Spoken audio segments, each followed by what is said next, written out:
Lost American, Unrestricted Warfare, and Fourth Generation Warfare. At this point, I think that there is one main thing to understand about wars in the future.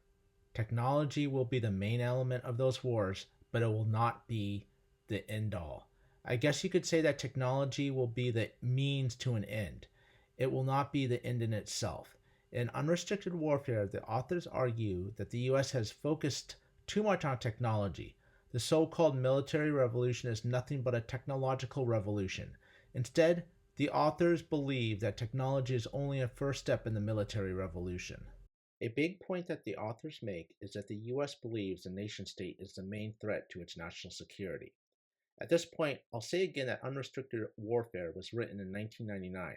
When 9/11 happened, it was not caused by a nation state, but instead a terrorist group. On a side note, I've always found it interesting that soon after 9/11, people were blaming Saddam for the attacks, almost as if Al Qaeda needed the help of a nation state to carry out the attacks.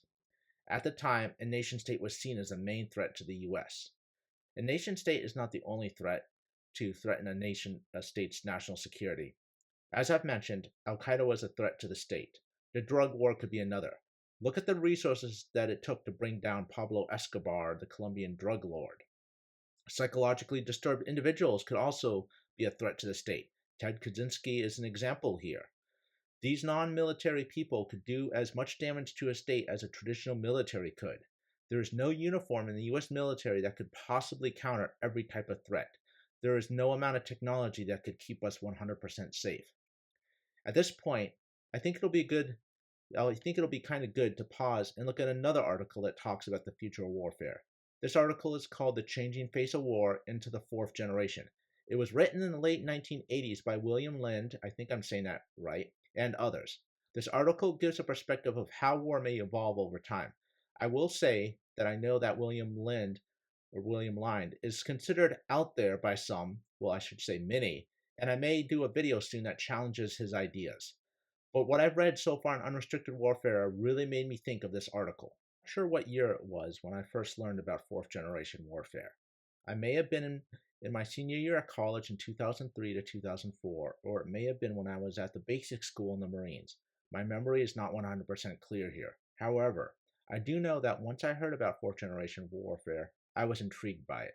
It was the first time that I really was looking at warfare from a more theoretical perspective. Now, to begin, let's start talking briefly about the generations of warfare. The first generation deals with the tactics of the smoothbore musket. Think about how soldiers fought in the French and Indian War or the Revolutionary War. The smoothbore musket was not at all that accurate, so you needed to drill people to fight together and to fire at the same time to maximize firepower. The second generation deals with fire and movement. The battlefield was still linear. The best example of this style of warfare is probably World War I. Here, both sides pounded each other with artillery, and then the infantry would move in. The third generation of warfare is based on maneuver. Here, you're trying to break through the enemy's lines. The goal is to bypass the enemy's strengths and get them to collapse from the rear. This type of warfare was used by the Germans during World War II. I think of it kind of like moving fast and don't wait for orders. If you see a weakness, take advantage of it. Saying all of that, the question is, what is the fourth generation warfare? Well, there will be elements from third generation warfare that will carry over. William Lyon writes that these will be the following: mission style orders, decreasing dependence on centralized logistics, more of an emphasis on maneuver, and finally collapsing the enemy internally rather than physically destroying him. How I imagine this is the following. Imagine that there is a group, maybe Al Qaeda, the Russian FSB, or a drug cartel. It really could be anything.